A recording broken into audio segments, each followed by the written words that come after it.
तेरा कलाम रहेगा कायम पहाड़ जब ना रहे खुदाया, तेरे मुंह की एक बात भी टलेगी ना चाहे कुछ भी हो। तेरी मान दिए है जिंदा सोने से भी कीमती, मेरा दिल ये दे गवाही है ये किताब अजीम। नाज़िल करे अपना कलाम, शिकस्ता दिलों को सुकून मिले, तारीखी दूर हो मेरी राहें रोशन कर।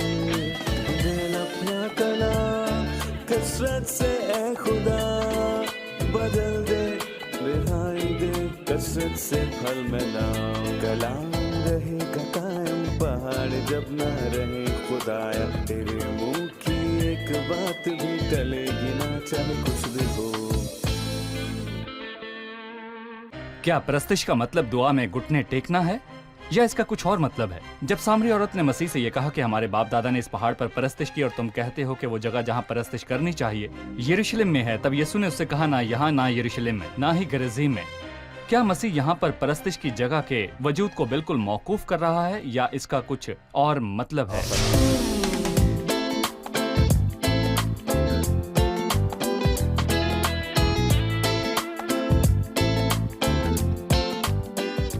अजीज नाजरीन, मैं अयाद ज़रीफ आप सब देखने वालों को हमारे रोज के बाइबली मुतालियाती प्रोग्राम की नई किस्त में खुशामदीद कहता हूँ।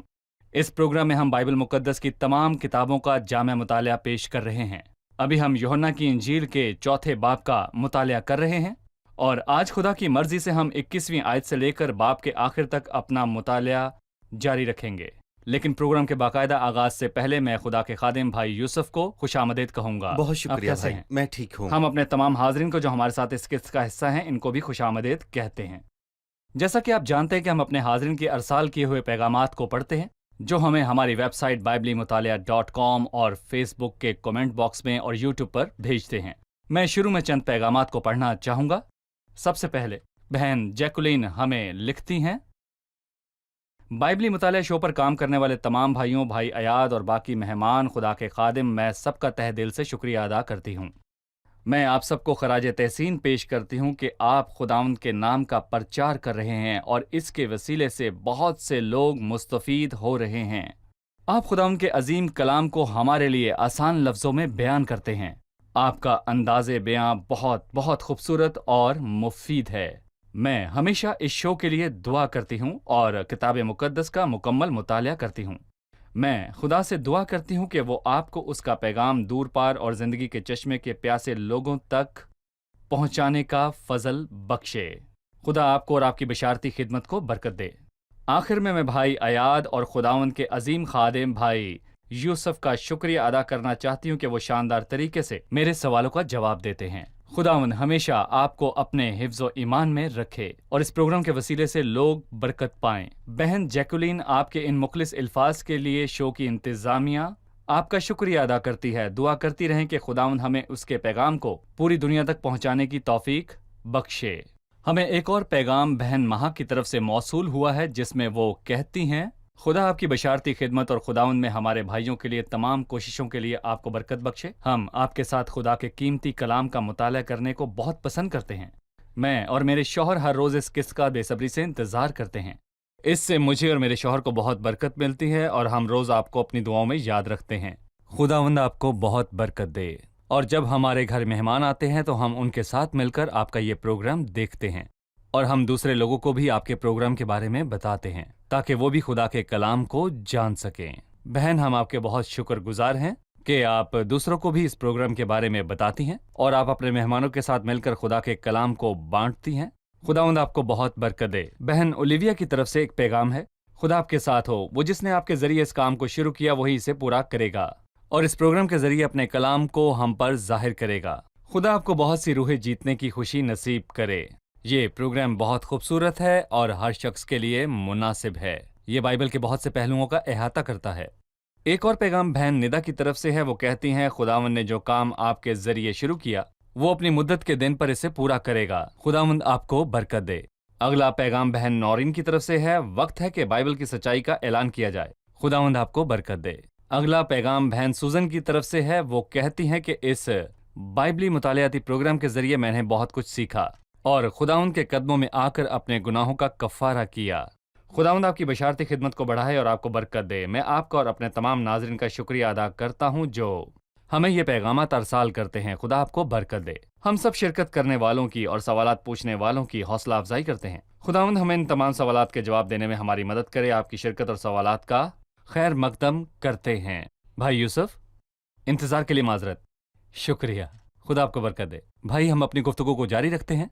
सामरी औरत की बात के बाद 21वीं आयत में यीशु ने उससे कहा, ऐ औरत, मेरी बात का यकीन करके वो वक्त आता है कि ना तुम इस पहाड़ पर खुदा की परस्तिश करोगे और ना यरूशलेम में तुम जिसे नहीं जानते उसकी परस्तिश करते हो।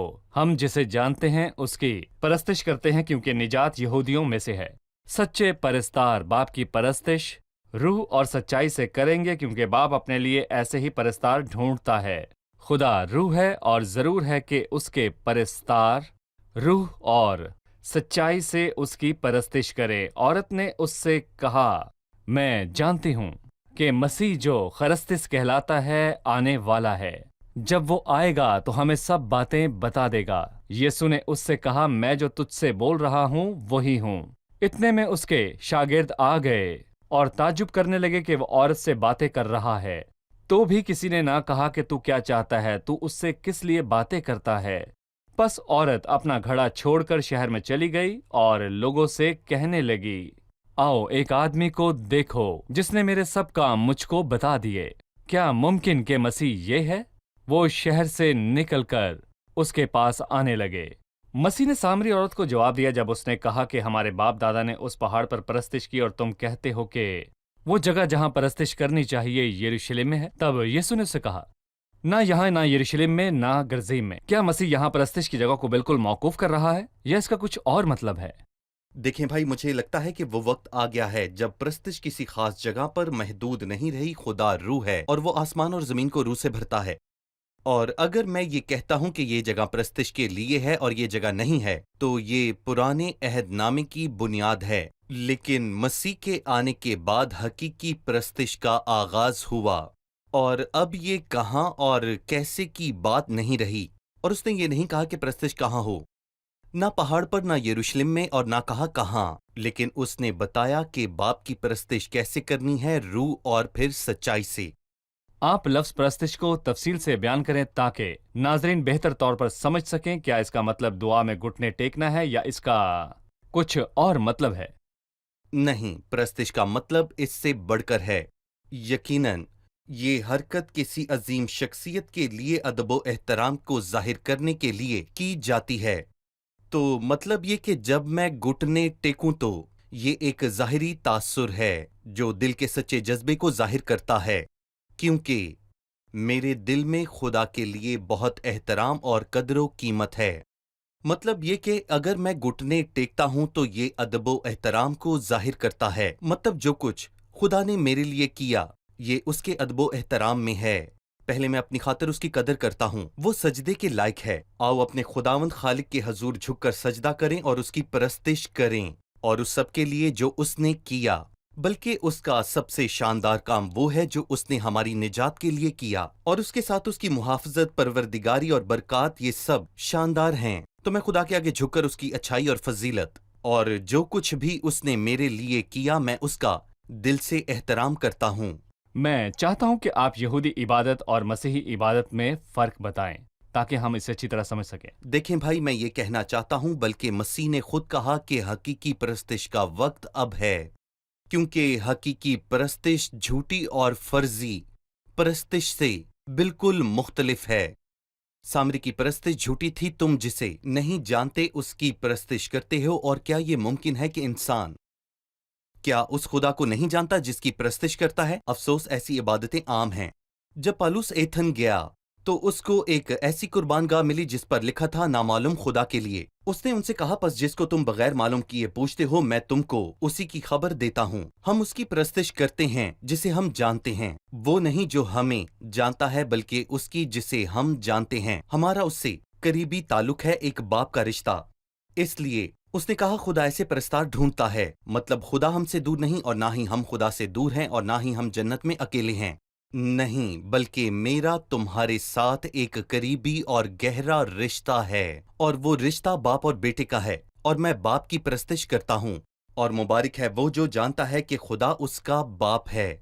वो कितना खुश है क्योंकि वो जिस फजल में और भलाई में रहता है वो उसकी परस्तिश कर सकता है। तो मैं ये कहना चाहूंगा कि नकली परस्तिश सच में बहुत फैल चुकी है, और एक अलामती और रस्मी परस्तिश है जो मसीह के आने पर खत्म होगी। वो यहूदी परस्तिश थी, और मसीही परस्तिश जो कि सच में हकीकी इबादत है अब शुरू हुई है, जिसकी कोई हद नहीं है, बल्कि वो दिल की वो कैफियत है जिसमें खुदा हमारा बाप है, यानी कि उसका हमारे साथ खास रिश्ता जोड़ा गया है, और हम उसकी इबादत उसके उस एहसान की वजह से करते हैं कि वो हमारा बाप है और वो हम सबको अच्छी चीजों से नवाजता है।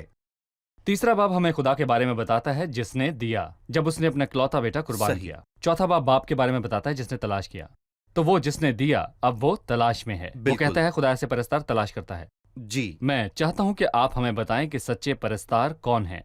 हम रूह और सच्चाई से परस्तिश कैसे करें? रूह और सच्चाई से परस्तिश करने से क्या मुराद है? आप देखते हैं कि जब वो औरत मसीह से परस्तिश के बारे में पूछती है कि परस्तिश कहाँ होनी चाहिए और उसकी जगह क्या है, बड़ों ने तो ऐसे ही की, लेकिन मसीह उससे निजात की बात करता है। उसने उनसे कहा कि निजात यहूदियों में से है। यहाँ निजात का क्या काम है? मैं निजात का नहीं, परस्तिश के बारे में पूछ रहा हूँ। दर हकीकत निजात से पहले हकीकी परस्तिश नहीं हो सकती। मिसाल के तौर पर जब अब्राहम ने अपने बेटे को कुर्बान होने के लिए दिया और उसने उसे वापस पाया तो उसकी खुशी किस कदर थी। इसहाक का फिदिया दिया गया और अब्राहम का बेटा बचाया गया। वो उस कुर्बानी के फिदिये से छुड़ाया गया जिसे खुदा ने खुद तैयार किया था। ये अजीम है, और ये जगह तकरीबन 1000 साल बाद खुदा का घर बनेगी, जिसे खुदा हमें बताना चाहता है। जिसका फिदिया दिया वो परस्तिश करेगा। परस्तिश और कफारे की एक ही जगह है, लेकिन अगर आपका फिदिया नहीं दिया गया और खुदा का गजब आपसे नहीं टला तो आप आकर उसकी परस्तिश कैसे कर सकते हैं? और जब खुरूज 15 में हम दूसरी बार गीत गाने और परस्तिश के बारे में वाज़ेह तौर पर पढ़ते हैं तो हमें मालूम होता है कि उस दिन के बाद जब खुदावंद इसराइलियों को फिरौन और फिर मिस्रियों के हाथों से बचाता है तो फिर वो हम्द करते हैं। जैसे कि फिदिया दिए हुए लोग जानते हैं कि खुदावंद की परस्तिश कैसे करनी है। और अगर हम किसी से पूछें क्या वो बच गया है तो वो कहे कि मैं नहीं जानता, खुदा जानता है। क्या आपका कफारा दिया गया, आप आजाद हैं, पेशन गोई पूरी हुई, सिर्फ खुदा जानता है। तो आप उस बंदे से इस धक्कियानुसी और बेतासीर परस्तिश के अलावा किसी बात की कोई तवक्को ना करें। इस किस्म की परस्तिश अब पुरानी हो चुकी है। आज मैं उसकी परस्तिश करता हूँ जिसे मैं जानता हूँ, और मेरा खुदा बाप से जाती ताल्लुक है, जिसने मुझे माफ किया और मेरा कफारा देकर मुझे बचाया, और अब मैं रूह और सच्चाई में उसकी परस्तिश कर सकता हूँ। रूह से परस्तिश के कई मानी हैं। शायद वो 3 मानी ये हैं कि जो बाइबल में बयान किए गए हैं। पहला, रूहुल कुद्स, खूबसूरत। हम खुदा की रूह से उसे सिजदा करते और उसकी परस्तिश करते हैं। कुछ कहते हैं रूह से परस्तिश का मतलब नई फितरत है, और नई फितरत के बगैर हम परस्तिश कर ही नहीं सकते। और तीसरे गुरु ने कहा कि रूह से परस्तिश का मतलब इंसान की रूह है, और दरअसल जब मैं परस्तिश करता मतलब हूँ रूहानी तो परस्तिश? रूह से करता हूँ। रूहानी परस्तिश तो ये इंसान की रूह से है। क्या मैंने ठीक कहा? जो नई रूह है और वो रूह से पैदा हुई। और यहाँ अब उनकी गुफ्तगू के मौजू के मुताबिक उस रूह से मुराद रूहुल कुद्स है। लिखा है कि मैं तुम्हें जिंदगी का पानी दूंगा, जो कि रूहुल कुद्स है। सही। यहाँ हम एक छोटा सा वक्फा लेंगे और वक्फे के बाद आकर मेहमानों के सवालात के साथ हाजिर होंगे।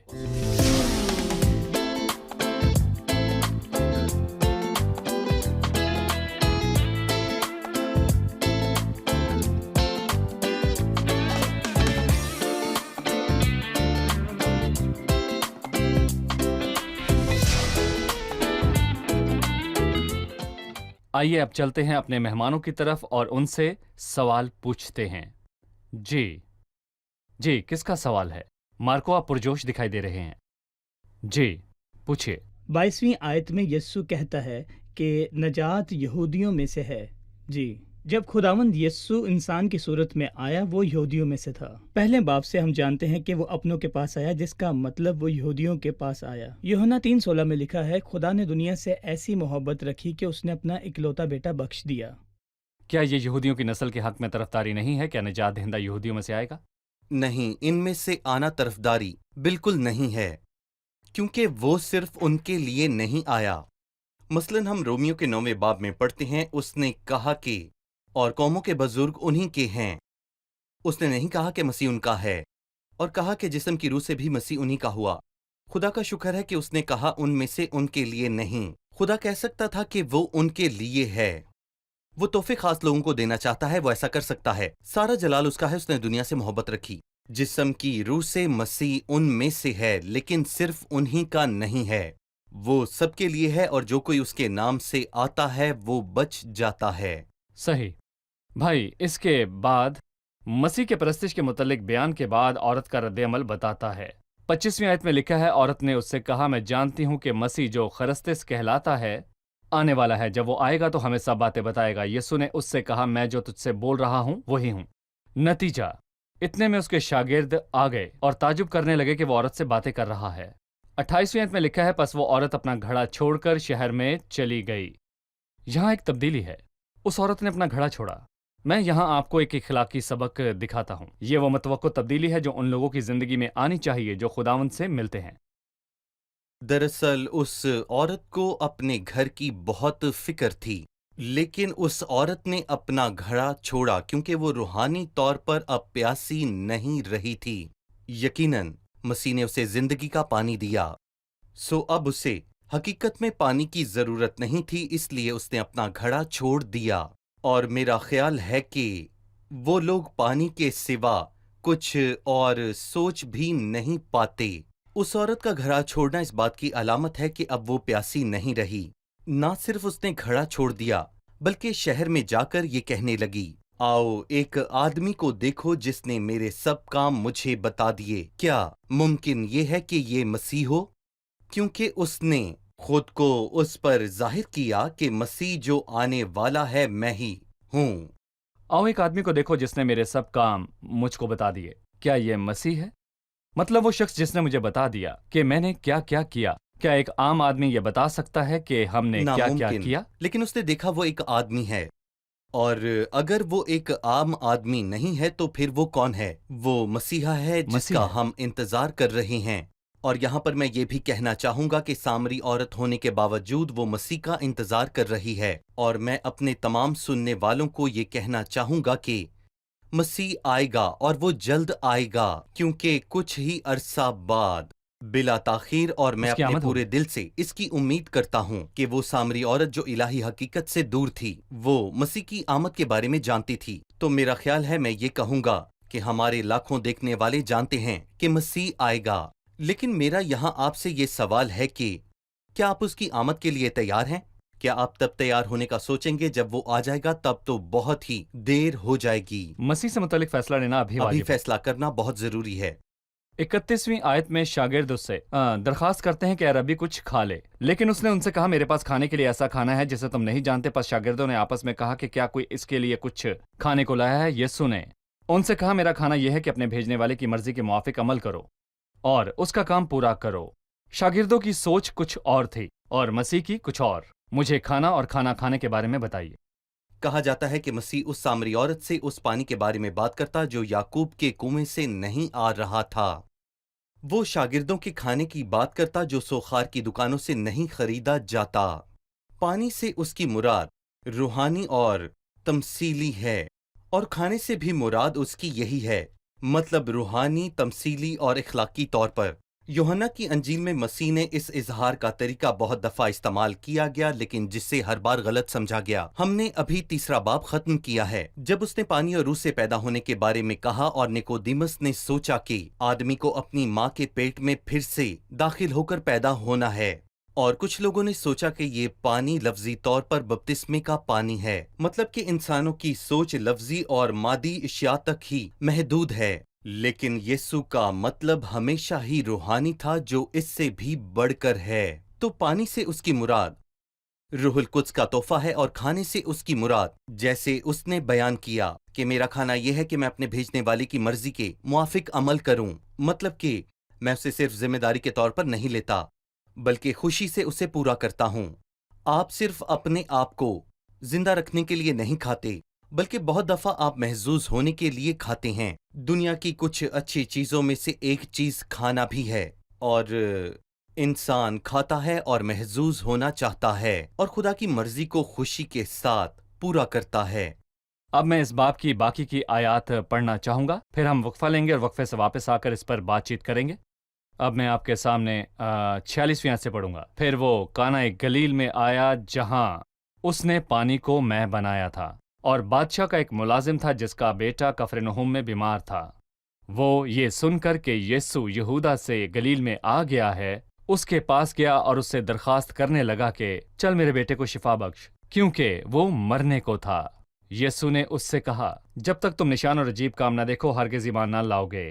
بادشاہ کے ملازم نے اس سے کہا، اے خداوند میرے بچے کے مرنے سے پہلے چل۔ یسوع نے اس سے کہا، جا تیرا بیٹا جیتا ہے۔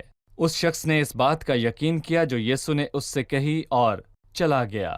وہ راستے ہی میں تھا کہ اس کے نوکر اسے ملے اور کہنے لگے کہ تیرا بیٹا جیتا ہے۔ اس نے ان سے پوچھا کہ اسے کس وقت سے آرام ہونے لگا تھا۔ انہوں نے کہا کہ کل 7ویں گھنٹے میں اس کی تپ اتر گئی۔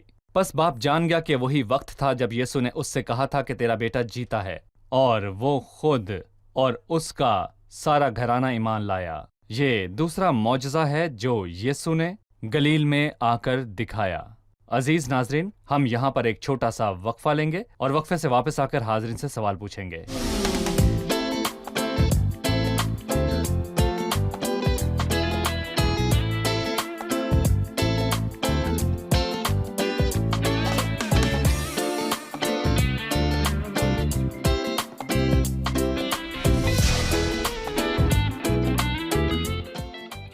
عزیز ناظرین، آئیے اب چلتے ہیں مہمانوں کی طرف اور ان سے سوال پوچھتے ہیں۔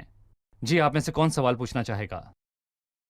حوالے میں آپ نے پڑھا اور یوحنا کی پوری انجیل میں خدا کے بیٹے کی انجیل میں وہ ہمیشہ یہ ثابت کرتا ہے کہ مسیح خدا کا بیٹا ہے۔ اگر ہم سے یہ سوال کیا جائے کہ اس معجزے میں کیا ثابت کرتا ہے کہ خداوند ہی خدا ہے؟ یوحنا کی انجیل میں نشانات اور معجزات کا مقصد یہ ظاہر کرتا ہے کہ مسیح ہی خدا ہے۔ کیا اس معجزے میں ہم دیکھ سکتے ہیں کہ مسیح ہی خدا ہے؟ بلکہ پہلے ہم اس کے الفاظ دیکھ سکتے ہیں۔ اس نے پتوں کو جھاڑا۔ حبقوق کے 3 باب میں جب بائبل خدا کے بارے میں بات کرتی ہے تو لکھا ہے، آتشی تیر اس کے قدموں سے نکلتے تھے، اور مسیح نے ایک لفظ بولا، اس نے بیماری کو جھڑکا اور فی الفور وہ لڑکے سے جاتی رہی۔ کل 7ویں گھنٹے میں آرام ہونے لگا؟ نہیں، کیونکہ جب بخار اترتا ہے تو جسم میں بہت تھکن رہتی ہے۔ کل 7ویں گھنٹے میں اس کی تپ اتر گئی، مطلب کہ 7ویں گھنٹے سے 1 منٹ پہلے وہ مر رہا تھا۔ 7ویں گھنٹے میں وہ لڑکا اٹھ گیا اور مسیح کے الفاظ نے اسے زندگی بخشی۔ اور ہمیں یہ نہیں بولنا چاہیے کہ مسیح اس لڑکے کے ساتھ نہیں تھا۔ ان کے درمیان 18.5 میل کا فاصلہ تھا، لیکن ہمارے زندہ خدا کے الفاظ ہر جگہ پر موجود ہیں۔ مسیح نے اسے دور سے ہی شفا بخشی تھی، کیونکہ یسوع بادشاہ کے الفاظوں میں بہت قوت ہے۔ صحیح، مسیح نے اسے دور ہی سے شفا بخشی۔ اس کے لفظوں میں قوت تھی۔ جہاں بادشاہ کے الفاظ ہو وہاں قوت بالکل ہوتی ہے۔ اب میں اپنے مہمانوں کے ساتھ اس قسط کی دہرائی کروں گا اور میں چاہوں گا کہ آپ اسے پرکھیں۔ جی، کیا آپ تیار ہیں؟ تو بتائیے کہ حقیقی پرستار کا کیا مطلب ہے، وہ کون ہے اور روح اور سچائی سے وہ پرستش کیسے کریں گے؟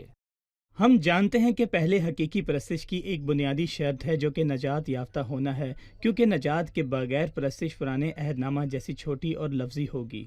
لیکن سچے پرستار نامعلوم خدا کی پرستش نہیں کرتے، جیسے پالوس نے ایتھنز میں دیکھا نامعلوم خدا، لیکن سچے پرستار اس خدا کی پرستش کرتے ہیں جیسے وہ جانتے ہیں، اور جس خدا کے ساتھ ان کا تعلق اپنے باپ کے جیسا ہے، اور یہ گہرا تعلق ہے، اور اس کی بدولت وہ روح اور سچائی سے پرستش کرتے ہیں، جس کی بدولت ہم باپ کی پرستش سچے طور پر کر سکتے ہیں۔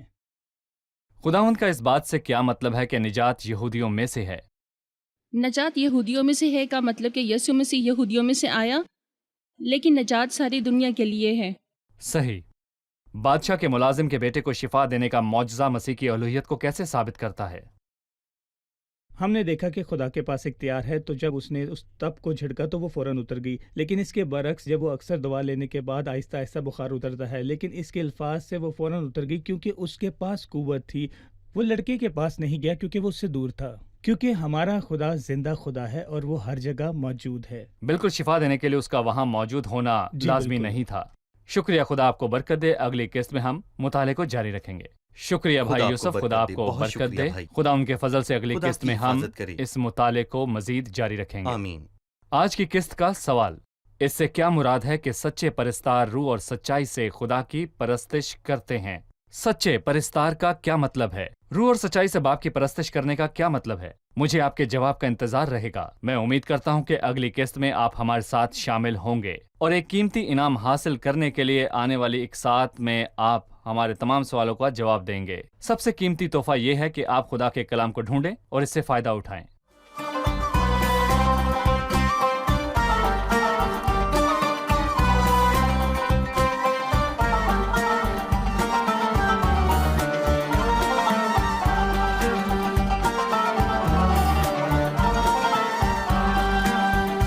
أروح لمين غيرك يا يسوع وإنت ربي وحبيبي؟ أروح لمين غيرك يا يسوع وإنت ربي وحبيبي؟ أنت اللي تمسح لي الدموع، أنت اللي تمسح لي الدموع، أنت دوائي وطبيبي، أنت حبيبي عزي نصيبي، أنت حبيبي عزي نصيبي. أروح لمين غيرك يا يسوع وأنا ليا مين غيرك يا يسوع؟ يجي لك العطشان ترويه، يجي لك اللي حزين تواسيه، يجي لك العطشان ترويه، يجي لك اللي حزين تواسيه. عندك دواء لجميع الناس، عندك دواء لجميع الناس، وكل من يطلب تعطيه. انت حبيبي عزي نصيبي، انت حبيبي عزي نصيبي. اروح لمين غيرك يا يسوع وانا ليا مين غيرك يا يسوع؟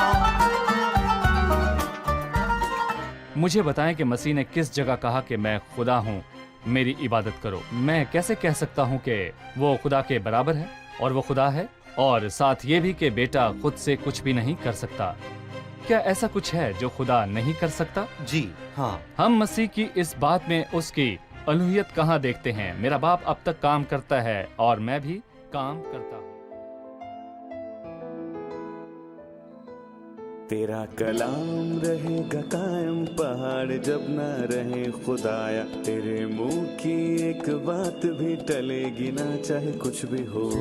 تیری مان دیے ہے زندہ سونے سے بھی قیمتی، میرا دل یہ دے گواہی ہے یہ کتاب عظیم، نازل کرے اپنا کلام شکستہ دلوں کو سکون ملے، تاریکی دور ہو میری راہیں روشن کر، دل اپنا کلام کثرت سے اے خدا بدل دے، رہائی دے کثرت سے پھل میں لاؤ۔ کلام رہے گا قائم پہاڑ جب نہ رہے خدایا، تیرے منہ کی ایک بات بھی ٹلے گی نہ چاہے کچھ بھی ہو۔